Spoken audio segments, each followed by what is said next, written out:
Pour ces deux gladiateurs, pas question de faire semblant. Chaque attaque est rendue coup pour coup. Avec cette reconstitution au musée Sainte-Croix, ils comptent bien rétablir la vérité sur ces combats mythiques de l'époque romaine. Les gladiateurs étaient des esclaves, mais pas des esclaves comme on l'entend au sens moderne, pas maltraités.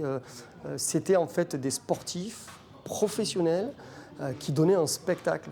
Donc c'était des gens qui s'entraînaient toute la journée, qui étaient très bien payés.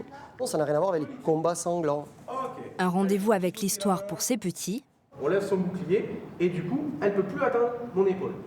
qui ont aussi pu jouer aux gladiateurs en herbe le temps d'une après-midi. Moi, je pensais que c'était un peu comme dans les films. Je croyais qu'ils faisaient les combats jusqu'à qu'il y ait un mort. Et les parents, eux, ont pu revoir leurs copies sur ces combattants de l'Antiquité.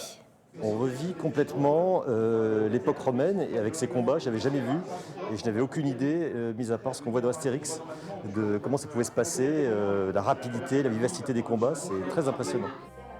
La ville de Poitiers a encore quelques secrets à révéler sur son passé, comme les vestiges découverts lors des fouilles archéologiques avant la construction du centre commercial des Cordeliers.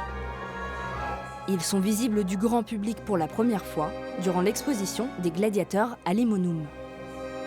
Limonum, c'est le nom de la ville antique de Poitiers et des gladiateurs parce qu'on a trouvé en 98 des casques de gladiateurs à Poitiers. Je pense que beaucoup de Poitevins l'ignorent. Et puis aussi, on avait un amphithéâtre de grande capacité dont il reste peu de vestiges aujourd'hui et qui est assez méconnu dans la région. Des curieux présents en nombre ce samedi. Paris réussit pour le lancement de cette expo. L'immersion dans l'Antiquité et dans l'univers des péplums a fait mouche.